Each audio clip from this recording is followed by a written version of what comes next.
and your primary source for campaign 2018.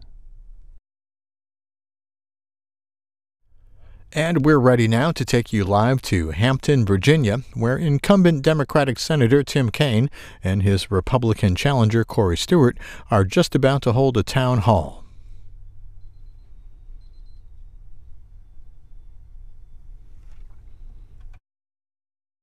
Good evening. Welcome to tonight's U.S. Senate Town Hall. This is the second in a two-part series brought to you by the Hampton University Center for Public Policy, the Center for Law and Government at Liberty University, and the Virginia Association of Broadcasters. We are live here at the Hampton University Convocation Center. I'm Les Smith, anchor at WTKR News 3 in Norfolk. And I'm April Woodard, journalism professor here at Hampton University and host at WTKR. Thank you so much for joining us. Tonight, we will hear from the two candidates individually as they each answer questions I pose to them on the topics of foreign policy as well as military and defense. My co-moderator, Les Smith, and our town hall team have not shared the questions with the candidates prior to tonight's event.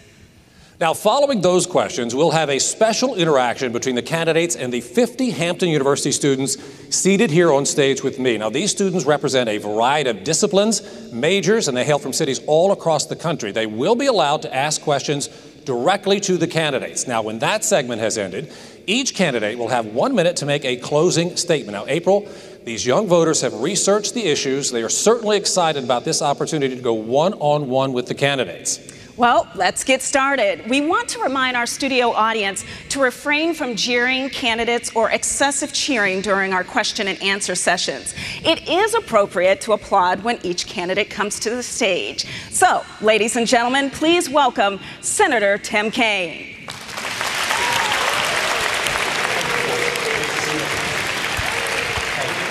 Senator, welcome. Good to be here. Thank you.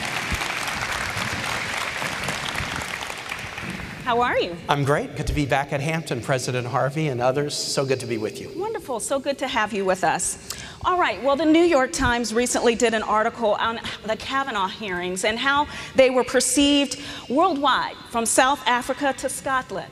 Now, a person from Sydney, Australia commented and said, quote, "America truly is the laughingstock of the world." Did the hearing or subsequent information change your opinion about confirming Brett Kavanaugh?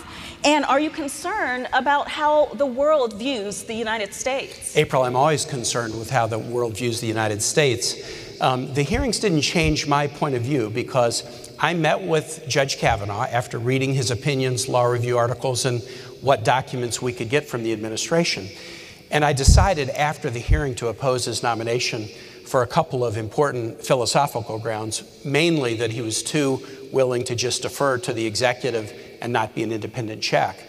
But the allegations that then came up from Dr. Ford, I think, are very, very serious.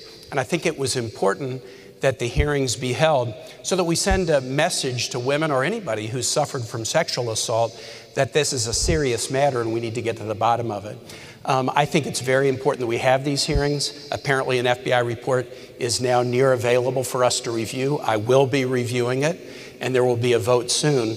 But I think the important thing is to send a message that we take claims of sexual assault seriously. My opponent indicated when the allegations were made by Dr. Ford, he called them a bunch of crap. That was his quote. And he said, what's next? Will they say that Judge Kavanaugh pulled the pigtails of a girl in the first grade? There's no way to equate pulling somebody's pigtails with an allegation that two 17-year-olds barricaded a 15-year-old in a bedroom and sexually assaulted her. We have to take sexual assault seriously, especially if it's going to be somebody who's going to be ruling on cases on the Supreme Court. Are you confident that there will be enough information with the FBI investigation? April, I'm worried about it because the investigation was announced last Friday, and we hear, it's Wednesday, 5 days have gone by, we hear that there is a report ready and many witnesses have not yet been interviewed. But I'm going to look at that FBI report as soon as I get back to Washington. And then my expectation is we would be voting within the next week. Okay. Senator, you are a Roman Catholic, and personally, you're pro-life, but you have attended pro-choice rallies, and NARAL, Pro-Choice America, has given you a score of 97%. Many believe that this is sending mixed signals to everyone, and that it can be perceived as hypocritical. Can you set the record straight? I can. Look, I take an oath to uphold the Constitution. This came up when I was governor. I'm also against the death penalty, but the laws of Virginia are passed by the legislature that the death penalty is the law. And so when I put my hand on a Bible and I swear that I'm going to uphold the Constitution and the laws of the country, I don't cross my fingers. I take that oath and I mean it. And so with respect to abortion, yes, my church teaches that abortion is wrong. And that's the way I've lived my life. From my very earliest days, that's the way I've lived my life. But I don't think the job of an elected official is to use the criminal law to criminalize people who reach a different conclusion about this. And obviously that's what Roe versus Wade was. Roe versus Wade said that states could not use the criminal law to criminalize, prosecute, and even jail women for making their own reproductive health care decisions. This is a significant distinction between me and my opponent. He wants to overturn Roe versus Wade, and I actually think that is the right policy as a matter of law. But I encourage everyone to live their faith. All right. Suicide rates among younger veterans, ages 18 to 35, that have served in Iraq and Afghanistan have jumped, despite efforts, decade-long efforts to thwart the problem. Rates have risen 30% since 1999. So what specific solutions do you propose to treat PTSD and other issues causing mental break in the military members? April, this is a very important issue, and I'm a member of the Armed Services Committee in a state that's the most militarily connected of any. You know this so well here in Hampton with the VA hospital and the shipyard so close. I'm also one of the few senators that have a child in the military. My oldest boy is a Marine infantry commander. And so the issues of mental health in the military are very powerful. There's a stigma in society, and that stigma can even be sharper sometimes in the military. And what the research has tended to show is that the cause of suicide is interesting. It's not just post-traumatic stress, but people in the military, like in my son's platoon, he's had 2 deployments overseas, are surrounded by a support group that is so tight. People having each other's back, protecting each other, and often then go into society, and then they feel like they're free agents, and they don't have that support group. And that's where people are at risk. And so what we need to do is have strong programs within the military to make sure that people understand that seeking mental health services is the same thing you ought to do if you had a broken arm. There should be no stigma to it. But then we also have to make sure that once people leave the military, that they continue to be surrounded by a social network of friends and allies and places where they know that they can go get help. That's something I take real seriously as a member of the armed services community in this state where we're so connected to the military. Okay, I'd like to talk about the tariffs in China. President Trump is willing to put tariffs on all 500 billion Chinese goods imported into the United States, with China being Virginia's biggest export market for products like pork and apples and wine. How do you reassure Virginia farmers? Well, April, I'll go further because the president's also putting tariffs on Canada and Mexico. And Canada and Mexico are our second and third largest trading partners. And so this is a real serious thing. The president is right that China is a challenge for us and we have to take action. So China undercuts American industries by subsidizing tire companies, for example, to dump tires in the American market to hurt American jobs. China steals intellectual property of American companies. So, of course, we should do something. But here's the problem. I think the president's going about it the wrong way. And what he's ended up doing is making the victims of his trade war our farmers and our factory workers. So if you talk to soybean, pork, chicken farmers in Virginia, they're getting hit hard by these tariffs. If you talk to the folks who work at the brewery up in Williamsburg, I know nobody's been there, but aluminum cans cost more, and that affects their jobs. Or the folks building Volvo trucks in Pulaski in Southwest Virginia, their costs go up, and that hurts jobs. If you want to go after China, the right way to do it is this. You link arms with Canada, you link arms with Europe because they've got the same concerns about China that we do. And then you put pressure on China together. But instead, what the president has done is something different. He's used national security waivers to punish Europe and Canada, alienating the very allies whose help we need. And when you use a national security waiver against Canada, The longest undefended border in the world is between the United States and Canada. When I visit our troops overseas in Iraq and Afghanistan, Canadians are fighting side by side with Americans. When my son was deployed on the border with Russia, he was deployed with European troops. We shouldn't be alienating our allies, because then that makes us weaker when we try to match up against China. I just want to make sure that this trade war doesn't turn our farmers and our factory workers into victims. President Trump is touting a second summit with Kim Jong-un by the end of 2018. Despite declaring in June there was no longer a nuclear threat, U.S. intelligence estimates the dictator could make as many as 8 bombs in 2018. What is your level of confidence that there will be denuclearization anytime soon? Really important question, April. I'm so proud on the Armed Services Committee that we're making the investments to keep our country safe. I wrote the bill to build a 355-ship Navy. We got a budget deal to do that bill in March, and on June 8th, right here at the Hampton Convention Center, we had a region-wide symposium on training the workforce to build the ships. But let's go to North Korea. First, I don't disagree with the president trying to do dialogue with North Korea. Dialogue guarantees nothing, but the absence of dialogue usually guarantees bad things will happen. But here's what's, I think, challenging. The president went to Singapore to meet with Kim Jong-un. He didn't brief Congress or the Senate about what he would do, and they still haven't briefed us about what, if anything, they agreed on.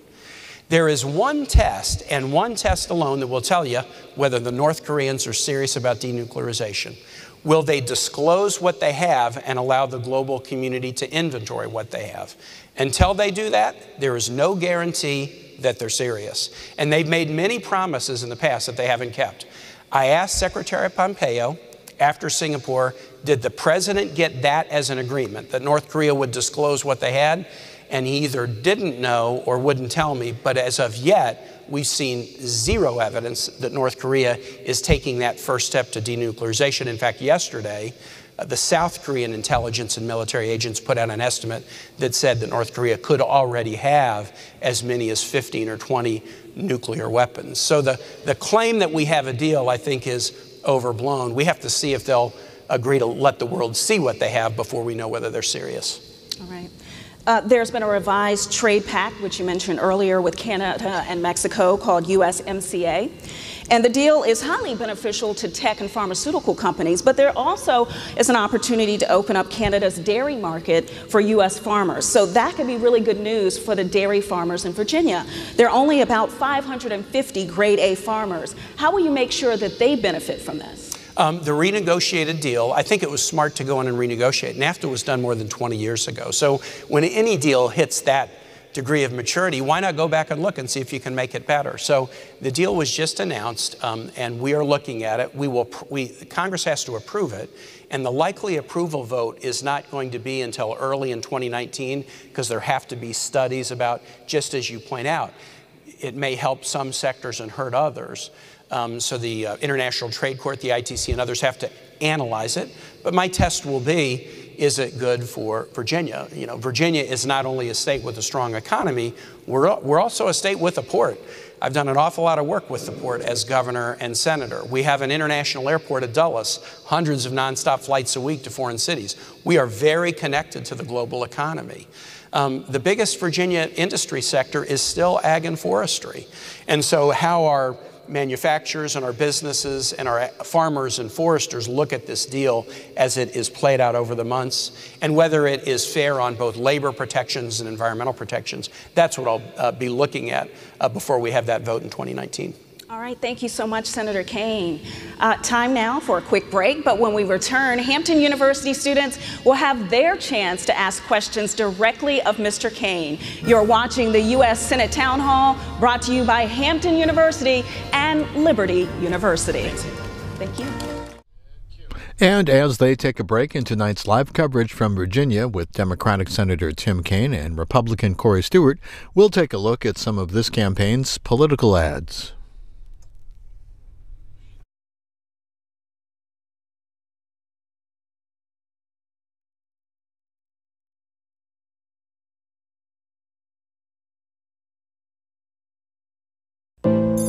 In the Senate, I work to keep all Virginians safe. I'm Tim Kaine. I helped lead efforts to grow our Navy to 355 ships and increase troop pay. But Corey Stewart said this about that budget bill. Just an absolute nightmare and a disaster. I wish the president had vetoed it. That would hurt Virginia and threaten our security. I approve this message because keeping America safe has to be a top priority. Antifa and the far left. Now they're turning violent. Who's their hero? Tim Kaine. Last week, Kaine attended an anti-ICE rally and defended sanctuary cities. No surprise there. Kaine's done nothing in D.C. but raise taxes, support abortion, destroy jobs, oppose guns, and oppose Trump. On our side, Corey Stewart. Senate. Tough, strong, unafraid. Standing with our president. Standing with us. I'm Corey Stewart, and I approve this ad. And tomorrow, President Trump holds a rally in Minnesota to campaign for Republican candidates running for the Senate, U.S. House, and the governor's seat there.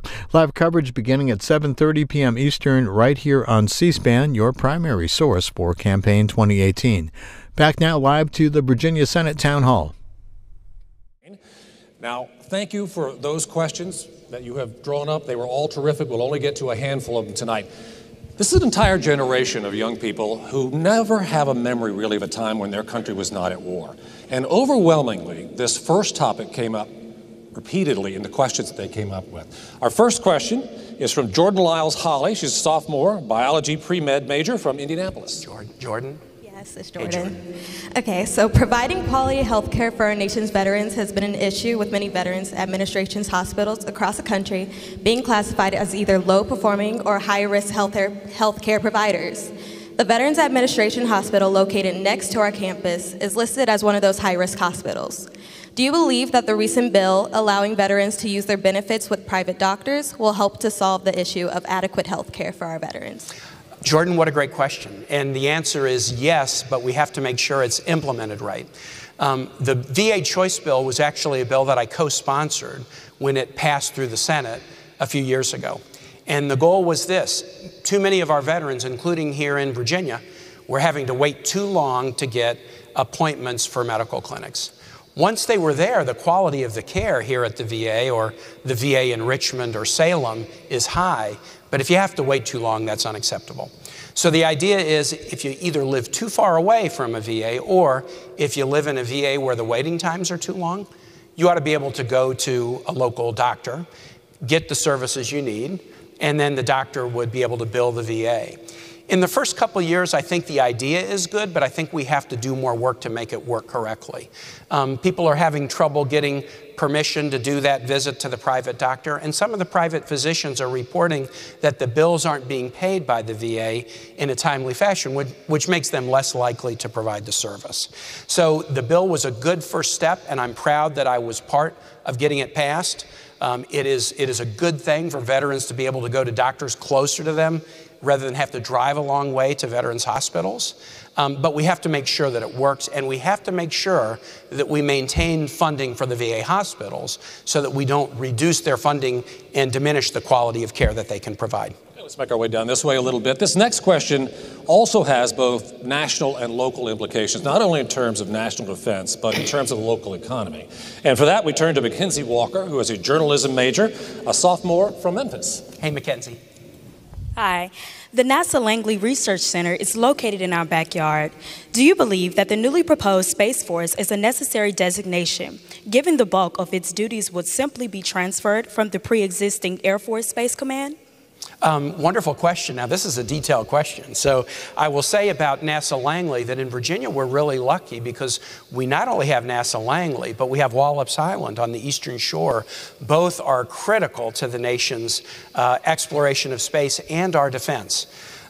President Trump has proposed in a speech that was given by the Vice President to do a Space Force. I'm on the Armed Services Committee. I'm on the Budget Committee. What the administration hasn't yet done is come up to our committees and say, here's what we mean by it, here's what it will cost, and here's the responsibilities that we propose to reallocate from the DOD or the Air Force over into the new Space Force. So right now I would say basically it's an idea, but they haven't come up and told us what's broken or what could be improved if we create the Space Force. I'm very open to the conversation. You know, again, being on the Armed Services Committee from Virginia is a fantastic job because we're so connected to the nation's military mission.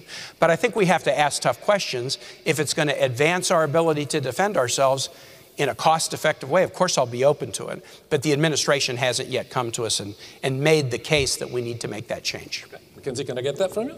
All right, thank you very much. Next question is from Lindsay Johnson. Lindsay, right here in front. Hey, Lindsay. Lindsay's a sophomore, biology pre-med major from Hughesville, Maryland. Hi. So what level of military support should the U.S. provide to countries like Syria and Afghanistan when we neglect to take care of their territories like Puerto Rico?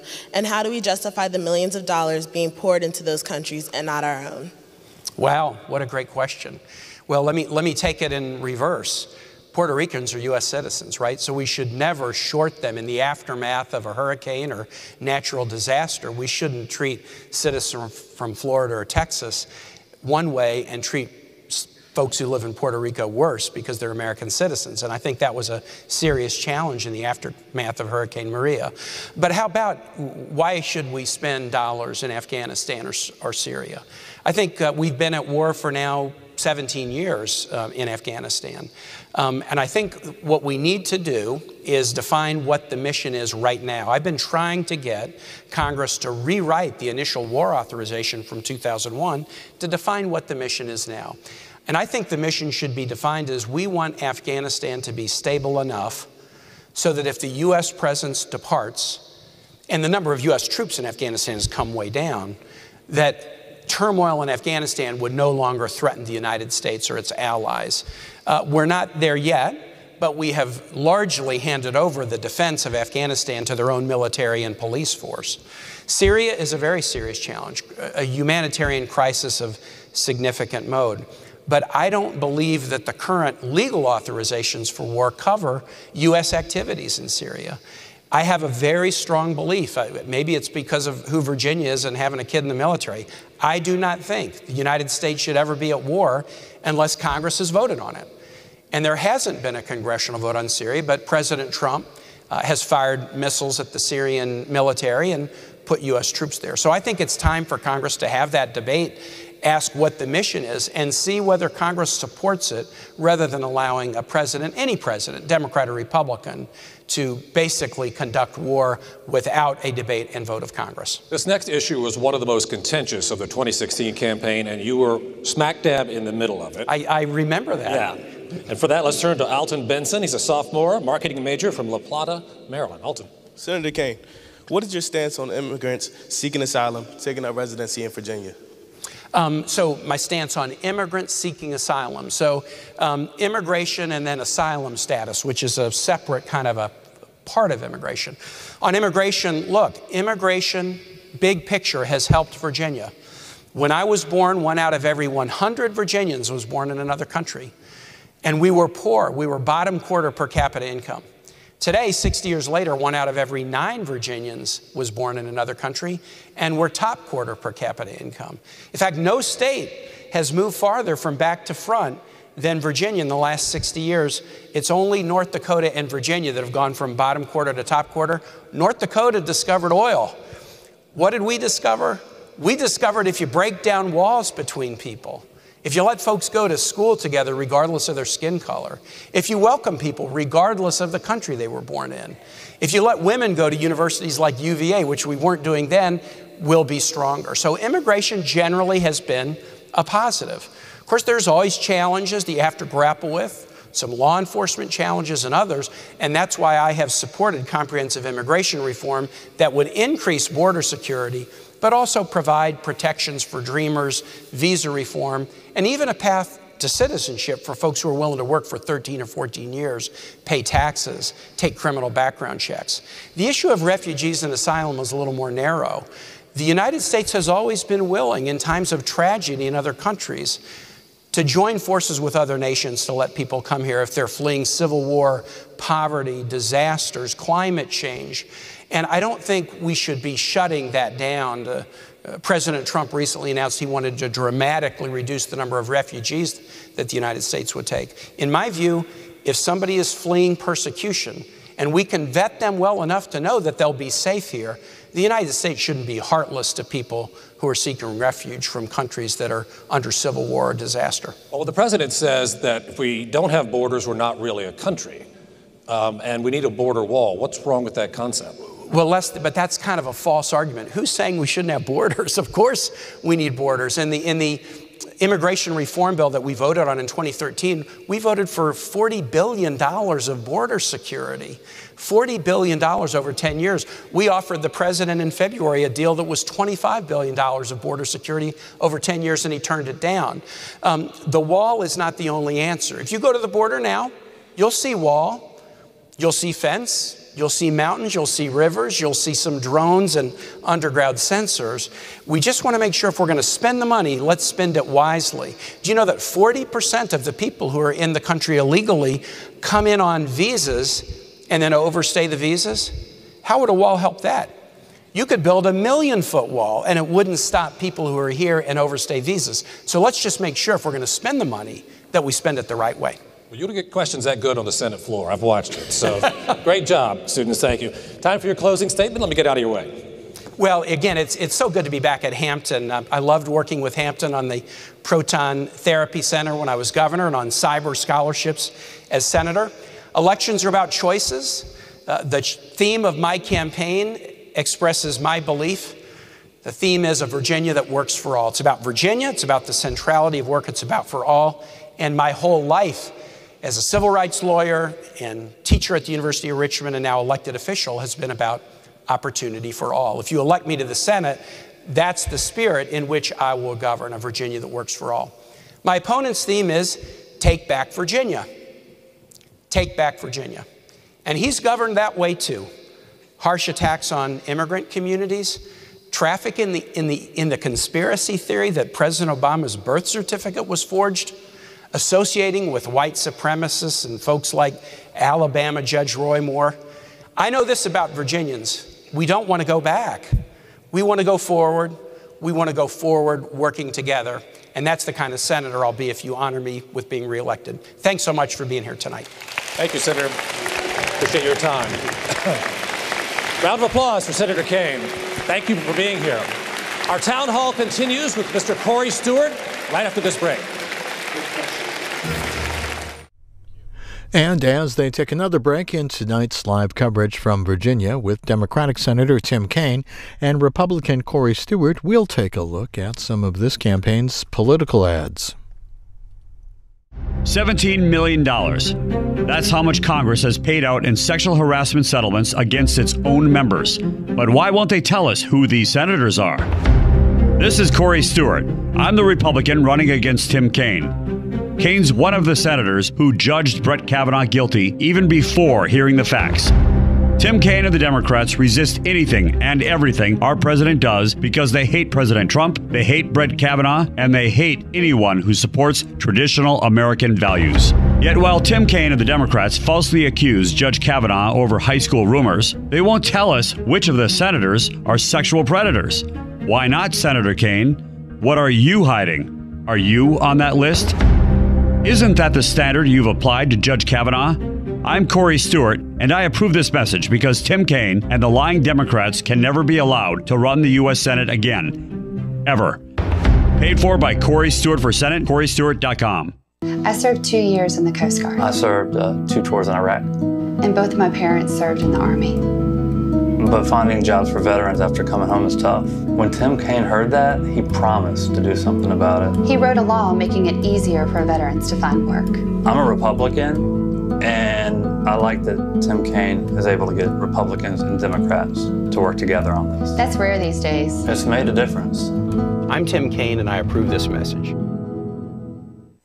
I want to keep Virginia a leader in research, technology, and the good jobs they bring. I helped create the Virginia Tech Medical School and Research Campus here in Roanoke. It's now a major employer that saves lives with cutting-edge research. We've fallen behind China in research. Investing in centers like this one can change that. I'm Tim Kaine, and I approve this message because medical research creates jobs, builds local economies, and makes healthcare better for all Virginians. Thursday, President Trump holds a rally in Rochester, Minnesota, to campaign for Republican candidates running for the Senate, the House, and the governor's seat. Our live coverage beginning at 7:30 p.m. Eastern right here on C-SPAN. And our campaign coverage continues Saturday with Representative Greg Gianforte and his Democratic challenger Kathleen Williams debating issues live from the Montana PBS studios in Bozeman. Live coverage beginning at 9 p.m. Eastern on C-SPAN, your primary source for Campaign 2018. Let's go back live now to the Virginia Senate Town Hall.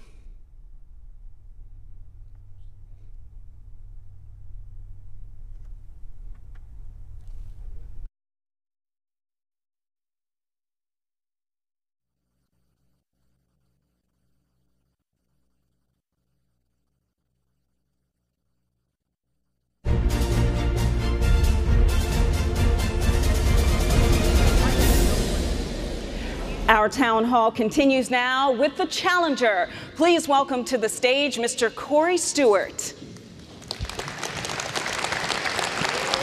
How you doing, man? Hey, guys. How are you?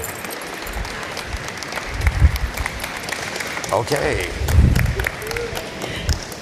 Hello, welcome to Hampton University. My pleasure. Thanks for having me. Sure. All right, let's get started. The world watched the Kavanaugh hearings, and the New York Times did an article that featured the opinions and the perspective of the international world.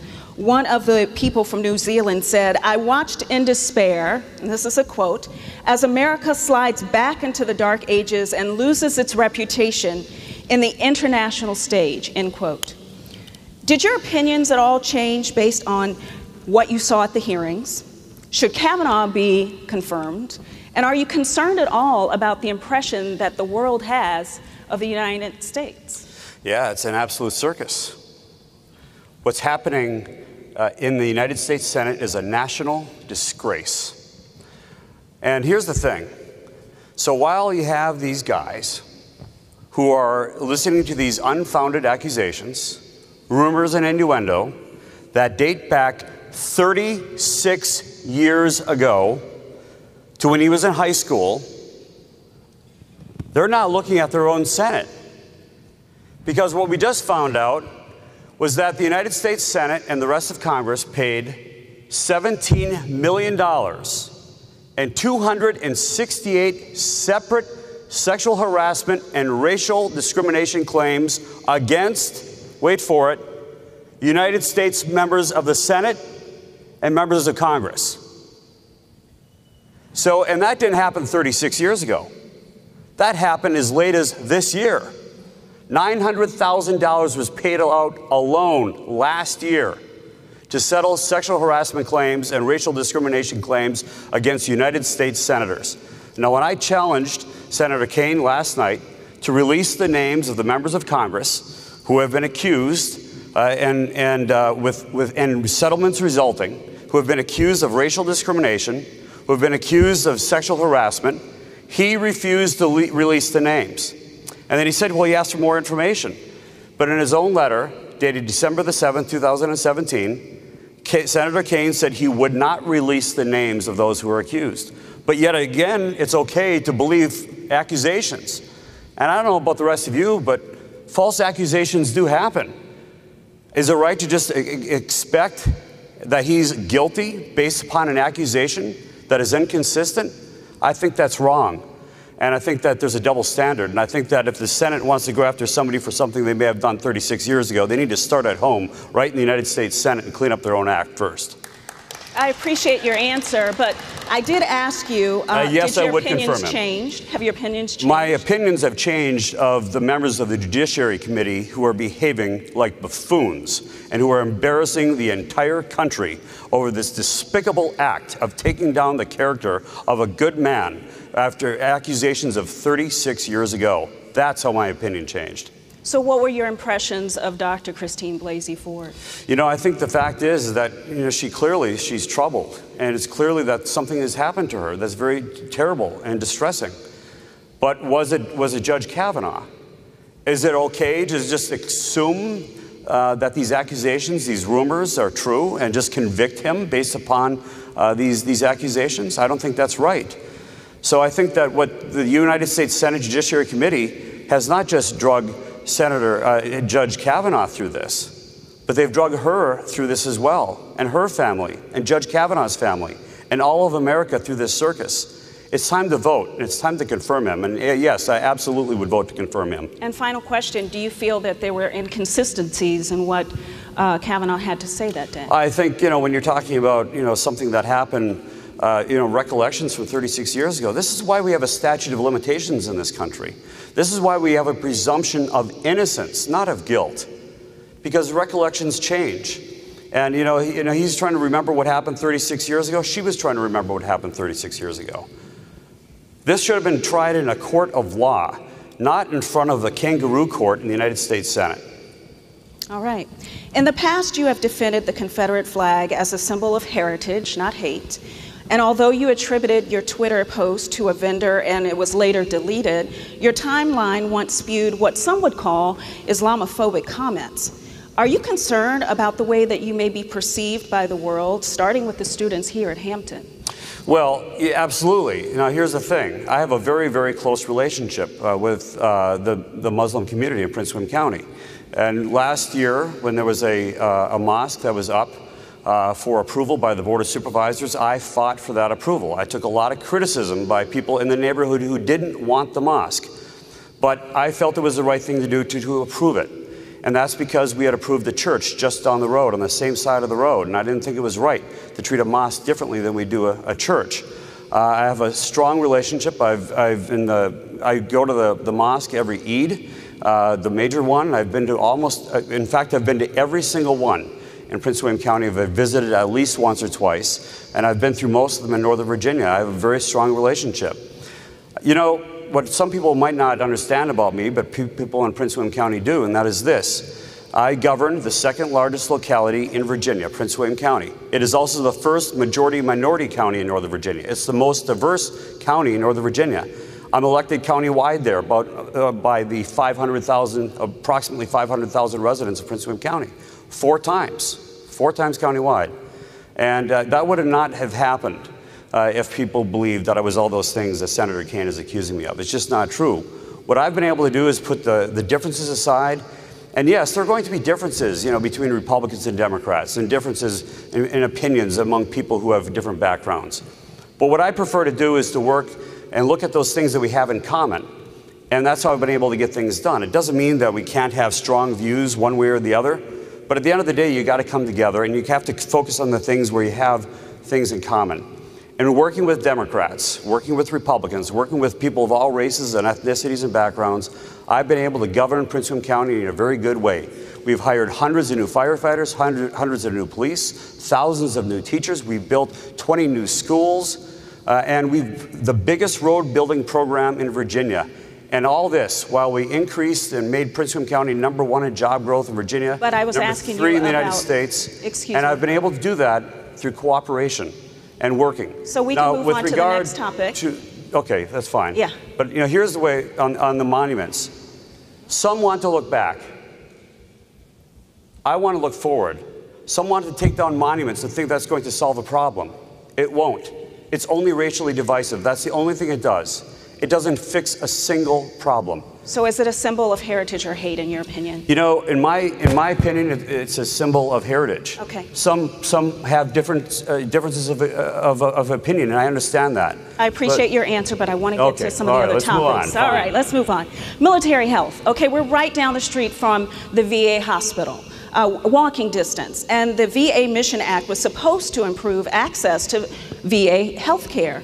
I've actually interviewed families that said that they have not been doing well with the VA health care, that they're still struggling. They go out and see a different doctor every single time, and the doctor doesn't know their history.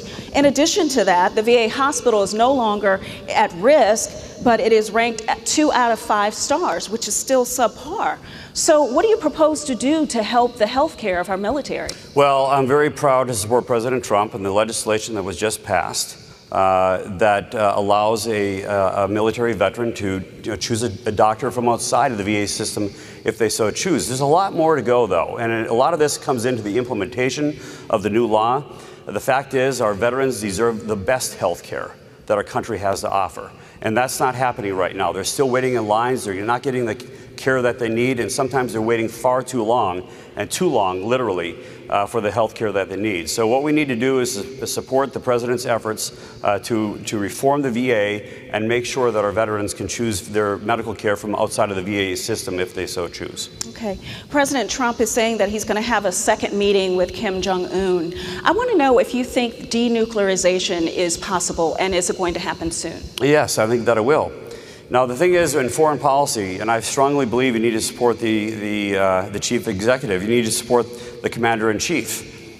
He is in charge of our foreign policy, and it is up to the United States Senate and the House of Representatives to oversee things. That is true. But we have a president here who has stood up for the first time ever to the leader of North Korea. And because of this strong stance, now a dictator only understands one thing, and that's power. That's it. You have to be very, very strong with dictators like Kim Jong-un. The president has done that. It has brought Kim Jong-un and North Korea to the bargaining table. It's a start. It's not over. We have to monitor it. We know that, of course, they can easily go back and restart the nuclear weapons development programs and the development of ICBMs. But it is a start, and those negotiations need to continue. I think what the president has done is show leadership. He shows that when you're strong, people will come to the bargaining table, but you must be strong. Norfolk Naval Base is facing a major risk of rising sea levels, according to NOAA. My question is, what are you going to do right now to try to protect the base? Because if the base sinks, because it's 40% of our economy, then we sink as well. Yeah, absolutely. But the question is, why is this happening? And most scientists agree on this. It is because between 1950 and 1970, because of improved pumping technologies, the Tidewater aquifer withdrawal amounts went up substantially, and they have stayed high ever since 1970. As the water is drawn out of the aquifer, the land compresses. And that is the main reason for the subsidence of the land relative to the sea level. Now, some would say, well, the way to fix this is to stop global warming. The problem with this theory is that only 1.6% of scientists believe that the main cause of the Earth's changing climate is due to man. The Earth's climate changes. It heats up and it cools down over periods of time. During the Middle Ages, there was a warming trend. It was a warm time in the Earth's climate. And then during the colonial days, there was the mini ice age. It cooled down substantially. It wasn't due to man. So what the previous administration with Senator Kaine supports is something called the Clean Power Plan. The problem with that, it will cost millions of jobs, and it will cost energy prices to go up. They acknowledge this. Energy costs, the average household between now and 2035, over the next 17 years, will end up costing them $20,000 more in home heating costs and other air conditioning costs because of the rising price of energy if, in fact, Senator Kaine's policy was put into place. And yet, if you put that policy into place and you lose all those jobs and all that cost, you know what the effect is over the course of 85 years? 0.03 degree change Celsius in the Earth's temperature. In other words, almost nothing. And where do those jobs go? They don't just disappear. They go to China and they go to India, into the developing world. We've lost those jobs. They go over there where they have even lower environmental regulations, produce even more CO2, more pollution. So you've done nothing about the pollution. You've done nothing about CO2 emissions. All that you've done is cost Virginia and America jobs. Well, unfortunately, we're out of time, but thank you so much, Mr. Stewart. Thank you. Sure. Up next, our students are ready for their turn to question Mr. Stewart. That's coming up next. We'll be right back to our U.S. Senate Town Hall here at Hampton University. And as we take one more break in tonight's live coverage from Virginia with Democratic Senator Tim Kaine and Republican Corey Stewart, let's look at some more of this campaign's political ads. In the Senate, I work to keep all Virginians safe. I'm Tim Kaine. I help lead efforts to grow our Navy to 355 ships and increase troop pay. But Corey Stewart said this about that budget bill. Just an absolute nightmare and a disaster. I wish the president had vetoed it. That would hurt Virginia and threaten our security. I approve this message because keeping America safe has to be a top priority. Antifa and the far left. Now they're turning violent. Who's their hero? Tim Kaine. Last week, Kaine attended an anti-ICE rally and defended sanctuary cities. No surprise there. Kaine's done nothing in D.C. but raise taxes, support abortion, destroy jobs, oppose guns, and oppose Trump. On our side, Corey Stewart. Senate. Tough, strong, unafraid. Standing with our president. Standing with us. I'm Corey Stewart, and I approve this ad. Tomorrow, President Trump will hold a rally in Rochester, Minnesota, campaigning for Republican candidates running for the Senate, the U.S. House, and the governor's seat. Live coverage beginning at 7:30 p.m. Eastern, right here on C-SPAN, your primary source for Campaign 2018. We'll go back live now to the Virginia Senate Town Hall, coming to you from Hampton, Virginia.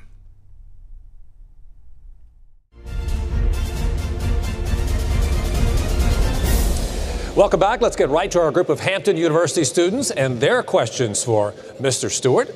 We've talked a lot about the military, defense spending, and how to take care of our veterans, and we're going to talk more about it in this round of questioning. Let's begin with Ahmad Edmond. He's a sophomore, a political science major from Louisville, Kentucky. Good evening, Mr. Stewart. According to the Virginia Employment Commission, Virginia's veteran unemployment rate is 3.4%. What actions will you take, if elected, to ensure this percentage will not increase for our veterans? That's a great question. It's a great question. We always have to look after our veterans, but let me tell you how we can take care of our veterans and look after everybody else at the same time. And that is, we have to continue to improve our economy. You know what's happening right now. There was a tax cut that we're only 9 months into, the largest tax cut in the United States since 1981. And already, we have the lowest unemployment rate in the United States in 52 years. The lowest unemployment rate for women in 65 years. The lowest unemployment rate for African Americans, Asians, and Hispanics in American history. Our economy is booming. And along with that, the president has now just yesterday concluded a deal, the USMCA. He brought forward Mexico and Canada, and now we're going to have, as a result of that, even more manufactured goods produced right here in the United States and not someplace else. That brings in jobs, and more jobs means higher wages. And already we have the highest growth in wages for blue-collar, working-class men and women in this country in 22 years. This is all based upon the tax cut. Even CNN, not exactly a friend of the president's, has acknowledged this is due to the tax cut that was passed. Senator Kaine voted against that tax cut. Senator Kaine has already acknowledged that if he's reelected, he's going to vote against the renewal of the tax cut. And when that renewal comes forward and that tax cut is erased, guess what happens to all of that economic growth?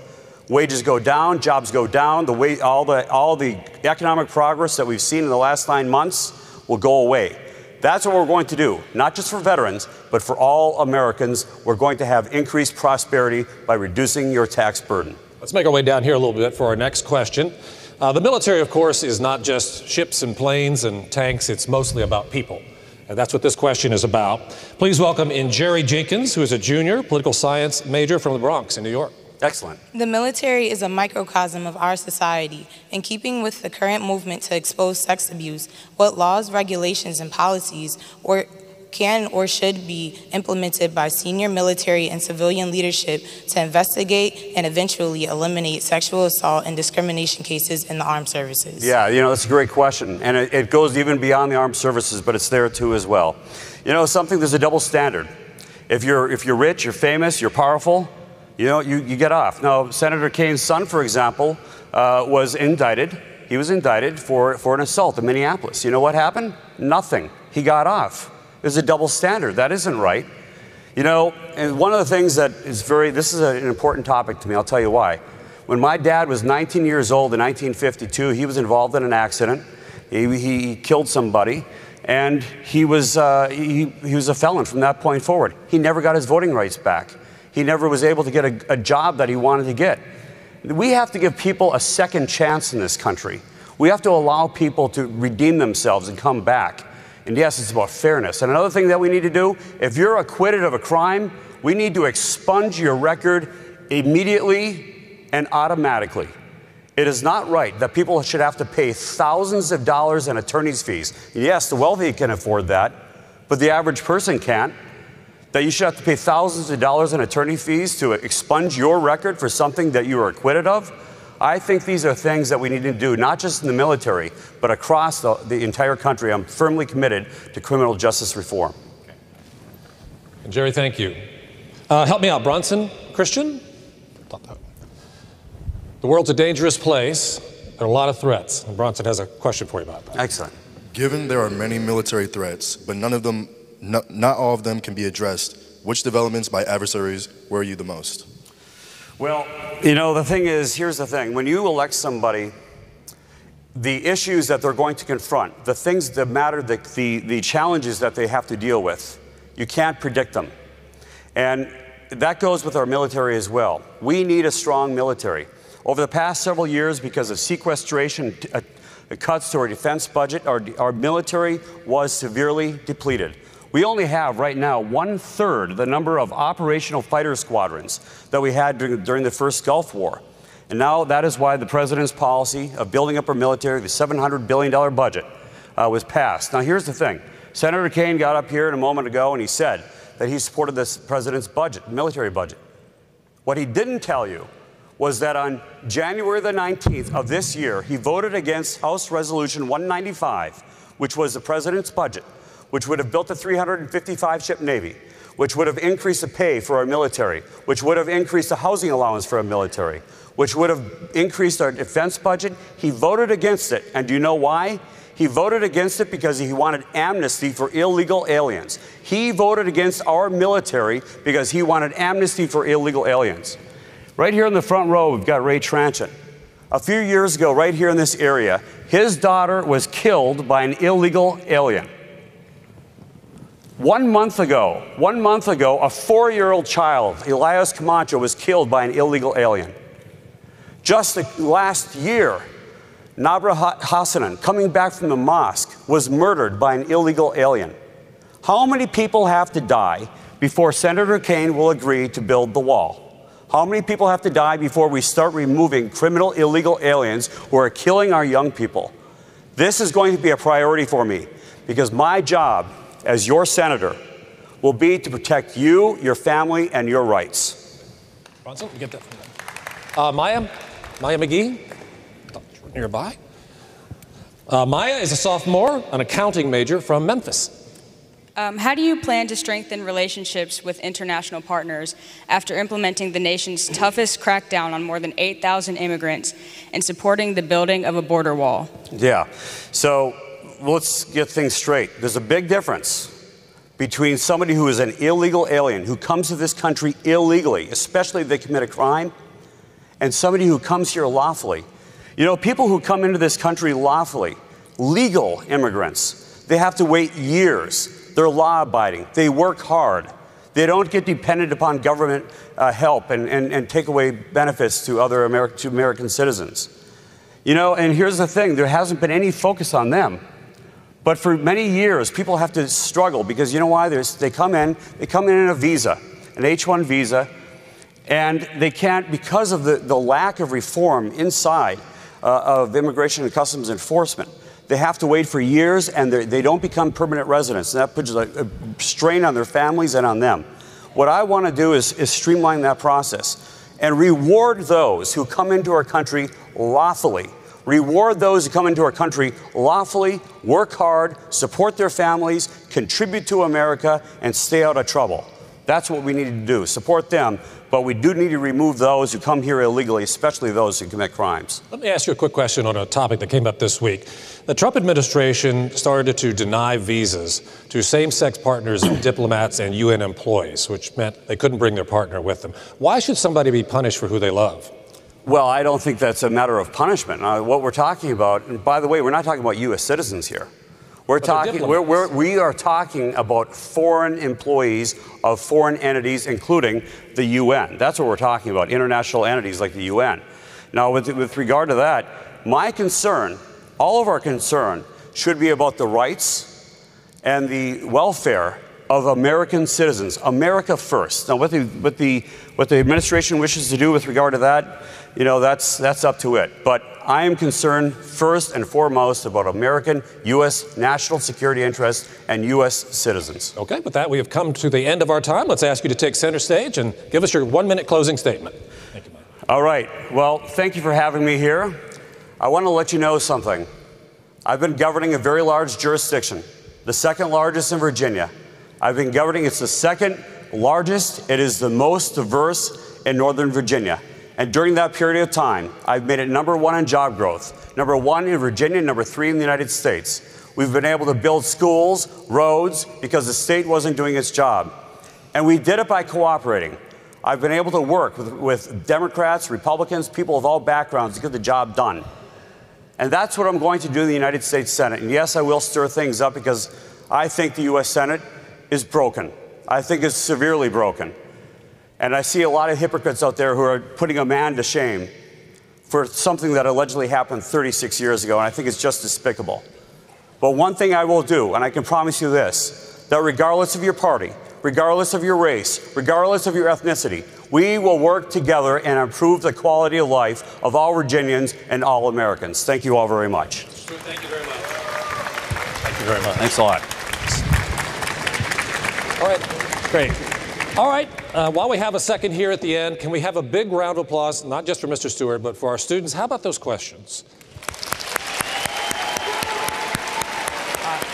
I really wish our audience had a chance to read all of them. You know what the greatest thing would be is we could just put them all online on the website somewhere. Because as I said before, every single question that they came up with was as good as the ones you heard on stage tonight. You heard Senator Kaine and Mr. Stewart both say, that's an excellent question, that's an excellent question. Well, they don't say that to a lot of the Washington reporters, okay? So we have a big advantage over those Washington folks. Absolutely, and they came with 4 and 5 questions, so they had more questions to go if we had more time. Yeah, you may not know that about the process, but they all had detailed questions for both candidates. They were not just assigned to talk to one candidate or the other. They had detailed questions for both candidates. So no, it was very difficult to come up with a way to pick those questions. Absolutely. Well, that wraps up tonight's Town Hall.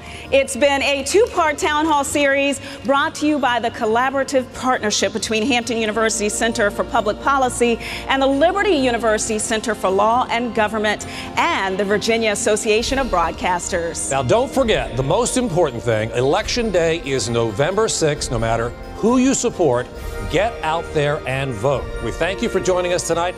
Have a great night. Good night. With the control of Congress